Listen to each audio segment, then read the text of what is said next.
Well, the first lecture will be Atrial Fibrillation 2013, Fighting Uncertainties, and it will be given by Dr. Panos Vardes, as was said, the President of the European Society of Cardiology from Heraklion, Greece.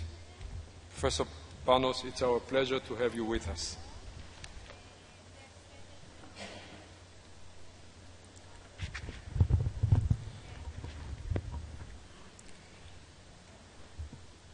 Dear Mr. President of the two important Israel cardio and cardiothoracic societies, distinguished members of the board, and distinguished guests, friends of the Israel cardiovascular community, again expressing the feelings of the ESC board, and particularly on behalf of the past president, Professor Comazda, and the president-elect, Professor Pinto, and myself, I would like to express really our pleasure to be here in this marvelous country and in this, let's say, very high scientific environment.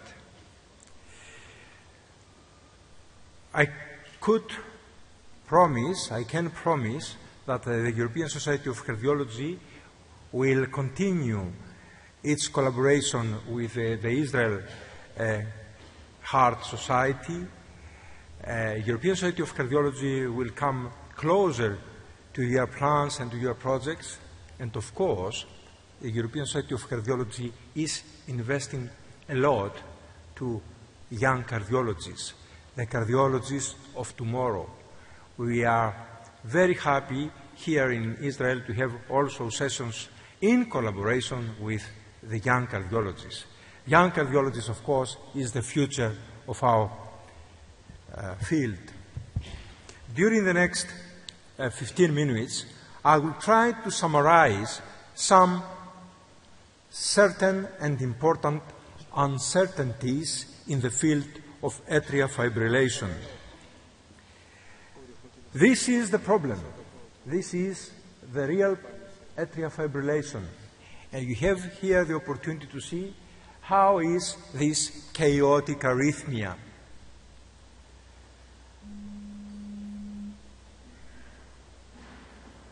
As we know, this arrhythmia, because the aging of the population in all the countries of the West, the industrialized countries, this arrhythmia is expected to be a new real epidemic. And as it is stated in this projection from the United States, atrial fibrillation is expected to double or even to triple in the next few decades. So, it's not only sudden death, it's not only heart failure, but it's also atrial fibrillation that is becoming a new epidemic. So here I'm summarizing the major atrial fibrillation uncertainties.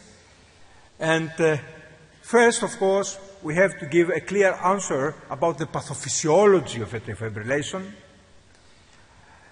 and then to focus on the main treatments of this arrhythmia.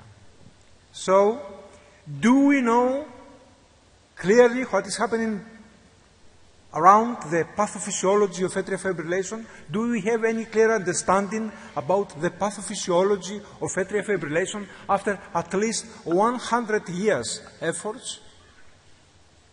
The answer is not. We have not clear understanding. We have done, of course, a clear progress in our understanding. And what is clear nowadays is that microfibrosis is a very important factor for AF development. Microfibrosis is leading to fibrosis, and in combination with some trigger activities, we have the final result, namely atrial fibrillation. So, as we have recognized, is the collagen development which is leading to atrial fibrillation. On the right side here is tissue, atrial tissue from an atrial fibrillation patient, while on the left side is atrial tissue from sinus rhythm persons. So it is clear that on the right we have collagen development, and we, the electrophysiologists, we hate the short refractory periods, we hate the slow conductions and the development of reentrant circuits. And all these prerequisites for AF development are developed into the atria of fibrotic myocardium. We have recognized, thanks to Alessi works during the last 20 years, that atrial fibrillation begets atrial fibrillation. Yes, it's clear. And sinus rhythm begets sinus rhythm. And, of course, we have recognized more clearly nowadays what is happening when we have a fibrotic myocardium with fragmented electrical activity.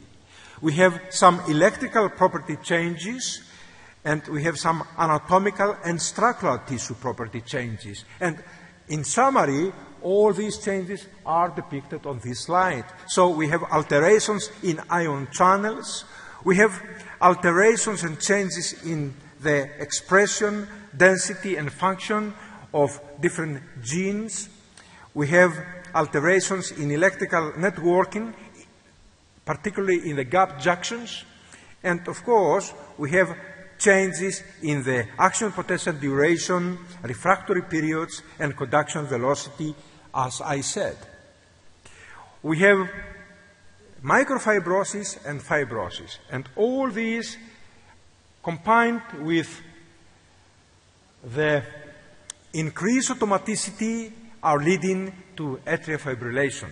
So, it is another important development of the last 20 years that we have recognized, thanks to Michel Heisseger's works, that the pulmonary veins are an important source of ectopic beats. And all these ectopic beats are initiating some small periods of atrial fibrillation, and finally paroxysm of atrial fibrillation, and finally permanent atrial fibrillation.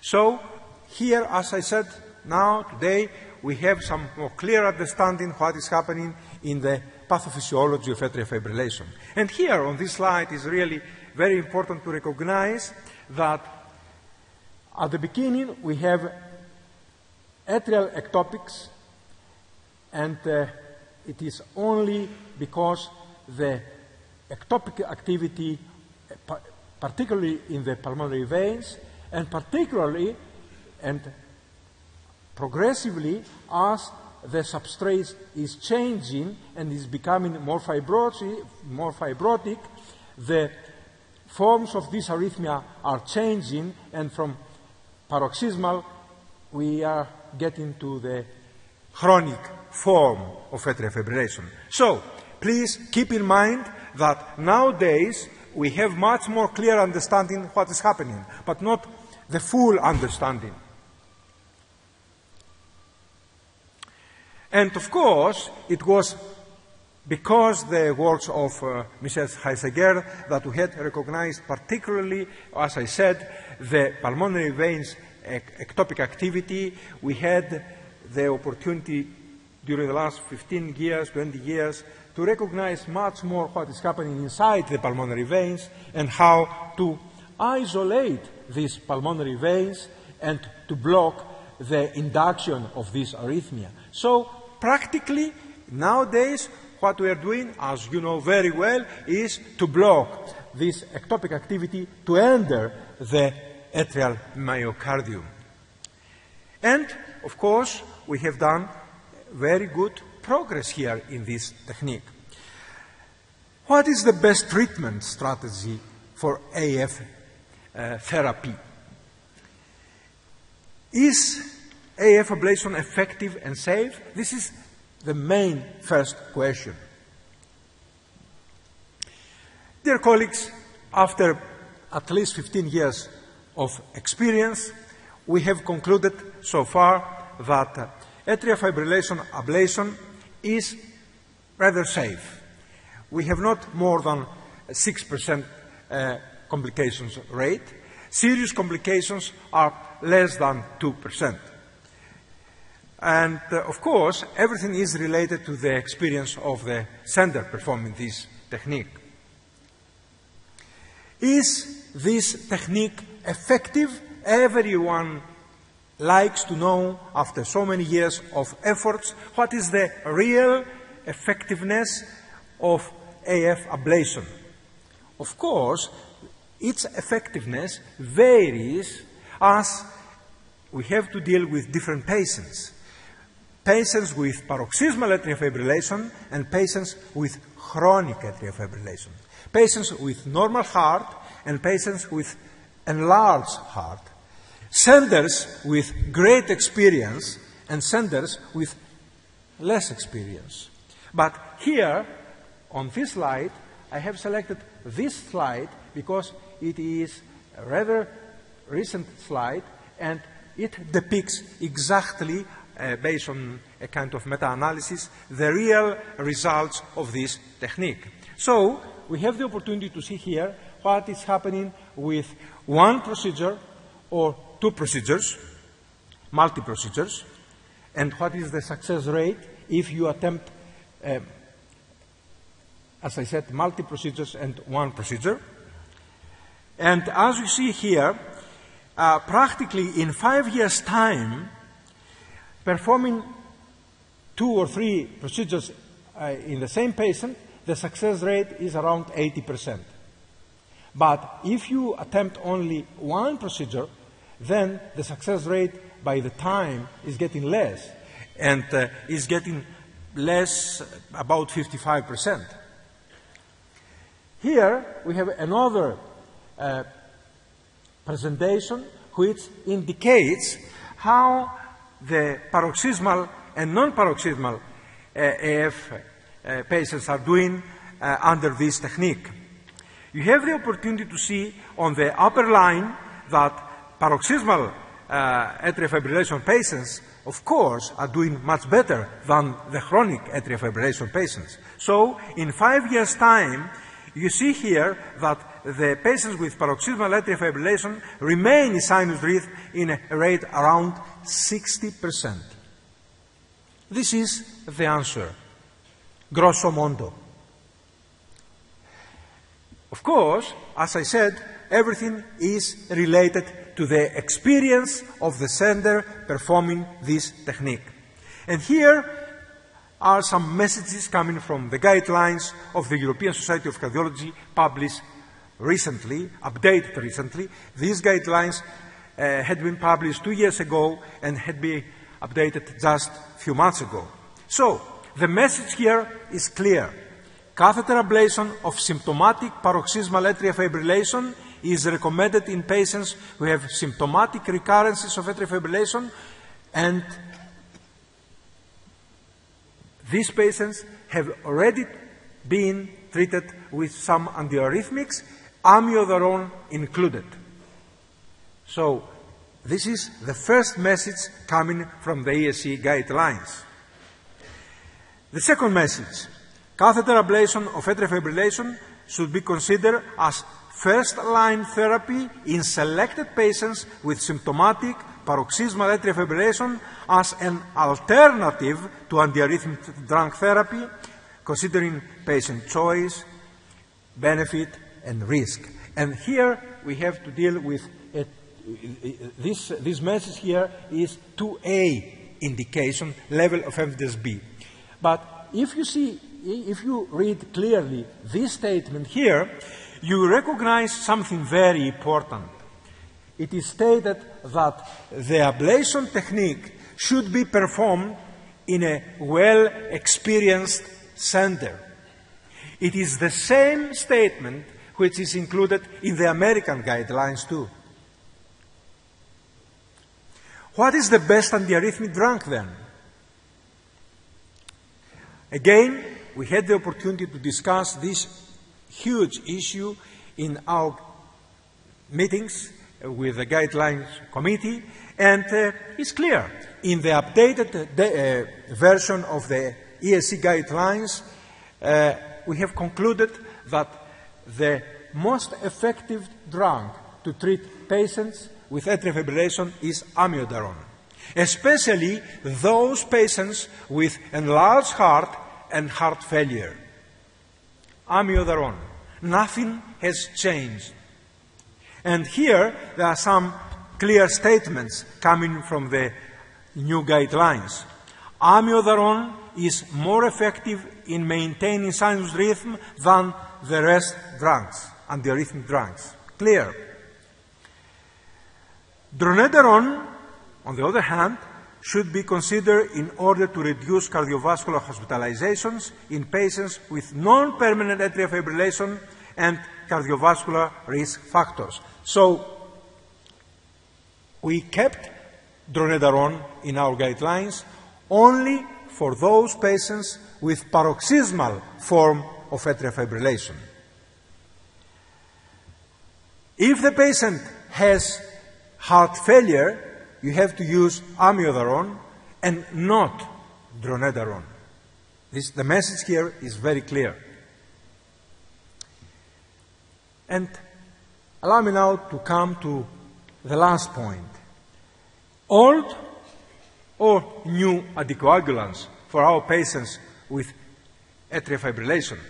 First, again, allow me to take the opportunity from this stage to pass a message to any one of you. Please treat properly and effectively your patients with atrial fibrillation, either with paroxysm or chronic form, with symptomatic or asymptomatic form of this arrhythmia. The asymptomatic form of this arrhythmia is even more dangerous than symptomatic for stroke development. And here is the real killer, the thrombus inside the left atrial appendage. We have now 3 new anticoagulants: dabigatran, rivaroxaban, and apixaban. As you have the opportunity to see here, all of these drugs, here is the warfarin line, and everything being on the left is better than warfarin to prevent from stroke or systemic embolism. So it is clear, all these new anticoagulants are better than warfarin to prevent stroke. And it is the same for hemorrhagic stroke prevention.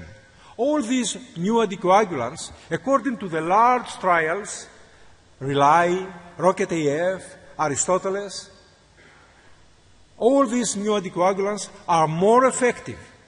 I know, are also more expensive. But for us, the most important is to know if the new anticoagulants are more effective than warfarin. As you know, warfarin is now 60 years in use, and warfarin indeed was a mouse killer.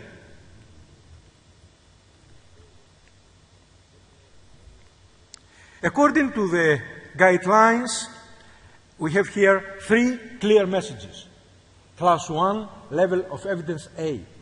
These 3 messages are very important for all cardiologists. Antithrombotic therapy to prevent thromboembolism is recommended for all patients with atrial fibrillation, except those with contraindications. Class 1, level of evidence A. The choice of antithrombotic therapy should be based upon the absolute risk of stroke, thromboembolism, and bleeding. And, of course, we have to use the CHARTS-VASC score. I have the information that the healthcare systems in Israel are at the moment recognizing and reimbursing on the basis of CHARTS score and not CHARTS-VASC score. From the side of guidelines, I would like to emphasize that we have to use the CHARTS-VASC score to evaluate the risk of our patients. This is very important because CHARTS-VASC score includes peripheral vascular disease, an age between 65 to 74, and systematic embolism. and sex, the female sex.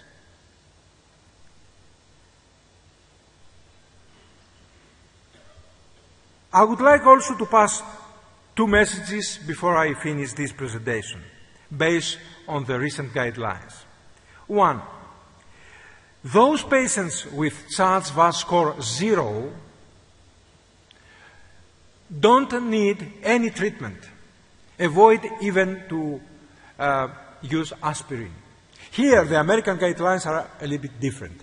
In the American guidelines, aspirin is indicated in patients with Charles-VAS score 0.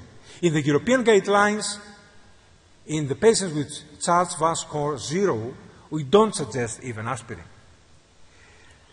In patients with Charles-VAS score 2 or more, you have to use real anticoagulants.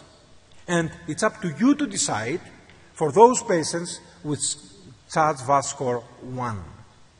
So, the message here is clear. Another message coming from the European Society of Cardiology, very important message. What is better, warfarin or the new anticoagulants? The political and the scientific position here of the European Society of Cardiology is very clear. And I like to make more simple this slide.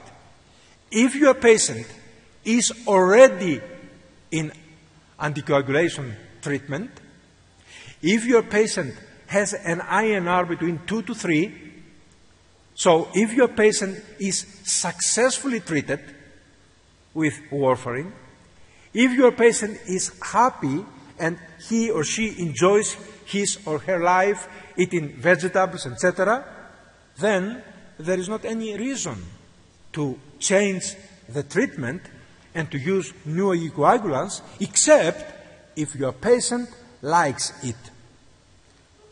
This is clear. On the other hand, for all the naive patients, all the new patients, you have to use the new anticoagulants. This is, at the moment, the view of the European Society of Cardiology Guidelines Task Force for the new anticoagulants compared with warfarin. Finally, another question, should we exclude or block the left atrial appendage? As you know, this is a device. Indeed, this device is one of the innovative ideas developed in this country. And we had some trials recently, and these trials initially did not give very enthusiastic results, but as it is stated here on this slide, just recently we had a little bit better sub-analysis results from the PROTECT AF trial. So, what we believe is that to exclude or to block the atrial appendage is an efficient technique, but in the last guidelines, this technique is not so much recommended as probably is going to be in the future. In these guidelines published recently, the indication is 2B, level of evidence B, and as it is stated here, interventional percutaneous left atrial closure, appendage closure, may be considered in patients with a high stroke risk and contraindications for long-term oral anticoagulation. Surgical excision of the left atrial appendage may be considered in patients undergoing open heart surgery. This is my last slide, dear colleagues, and I would like to say that we have recognized, of course, a number of uncertainties in the atrial fibrillation field. It is clear that atrial fibrillation is a foggy landscape, and as it is stated here, in my opinion, atrial fibrillation is rather a symptom than a disease, and it is a heterogeneous disease behind the symptom. It is the atrial myopathy. many different factors leading to atrial fibrillation. That this is my personal view, that this event, atrial fibrillation, is rather a symptom than the real disease. Yes, it is the underlying myopathy which is the main reason for AF development. This arrhythmia affects significantly the quality of the life, the morbidity and the mortality, and as I said, as the population is aging, we are expecting to see the prevalence and the incidence of this arrhythmia going up, and the projection is by the year 2050, as I said, the projection of this arrhythmia to be double or even triple. Again, I would like to thank you for this opportunity to address to you, and thus I would like